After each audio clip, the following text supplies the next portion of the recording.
So there are not only employees, governments and central banks and inflation, there's also, of course, businesses in an economy. And they have a sentiment because they feel good about the economy in the future or they feel bad about it. So, what is the business sentiment? It measures the confidence and expectations. That is very important because it is about the future, very often businesses, of companies regarding their financial performance and the economy they are part of.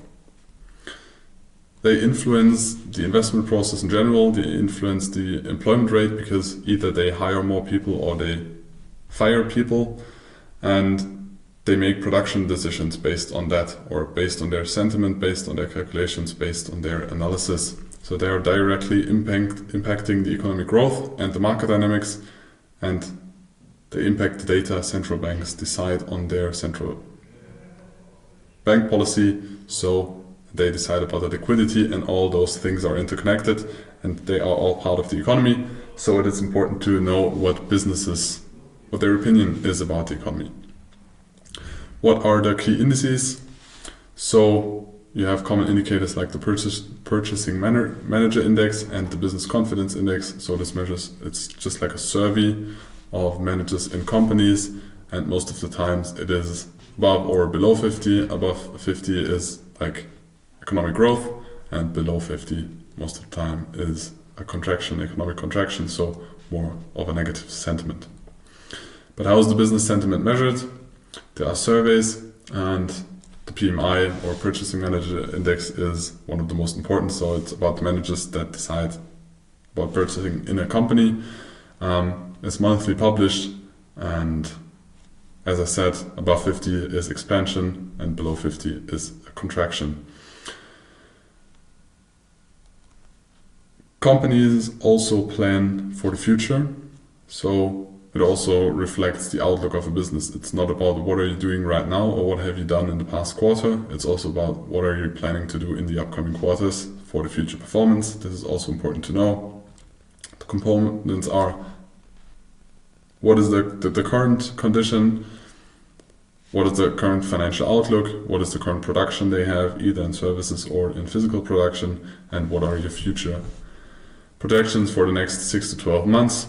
I think 2 years ago I was diving really deep into that rabbit hole. I don't remember all the details anymore because I don't need to.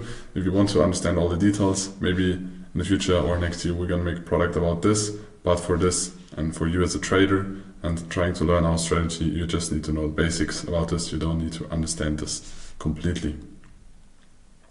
So complex calculations, you need to know above 50 expansion, below 50 decline. You need to know what the Purchasing Manager Index is, that it is based on a survey done with managers in companies. What is the impact on markets? So you have a positive sentiment that leads, of course, to more investments. People or companies hire people, they invest in the economy, they invest in infrastructure, they try to expand or innovate, so they boost markets. Negative sentiments can slow down companies and cut spending of companies. So an employment rate that is falling, or unemployment rate that is rising, and generally more slow growth of an economy in general. It also has an impact on interest rates and inflation, because when there's a very, very strong sentiment, the central bank most likely is trying to reduce and reduce the power or the positive sentiment. So this can lead to inflationary pressures, because if all the businesses very fast get into like a euphoria and try to invest and produce, and everybody wants the same resources, they want employers, they want to buy assets, they need to buy precious metals, they need to buy assets, then the prices of those assets going to rise, and most of the time the inflation is going to rise as well, because you have a lot of interest for rare products. So central banks then tend to raise interest rates to slow down this positive or this euphoria. So you have strong sentiment most of the time is following economic expansion, and then there's possible inflation. So central banks most of the time raise interest rates to reduce the liquidity to slow down this economic growth. The business sentiment particularly affects sectors like manufacturing, technology or financial. They are in different areas, and play a major role. You should need to know them depending on the assets you trade. When you trade currencies, you need to know the PMIs of the different countries, for example, or you should compare them when you trade stocks. It's also interesting to look maybe at the financial part of the PMI when you trade banks or analyze banks or want to buy a bank stock.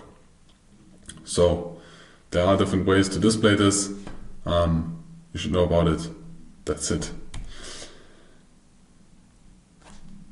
For your trading strategy, rising sentiment can follow in potential growth, and in that growth phases, it's important to know that there are cyclical, I don't know the exact pronunciation, like consumer goods. So you have companies that produce consumer goods, and in growth, so when the sentiment is very positive, the likelihood of those companies growing, expanding, making more revenue is higher. So people and companies and also investors tend to invest in more cyclical sectors, so that have more seasons in it and are not for the base, for the essential part of life.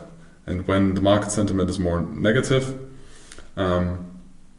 first it can be an early indicator, because part of the survey or the PMI in general is what the managers think about the future or the businesses in the future. So it's not a lagging indicator, it's not only about the past, it's also about the futures.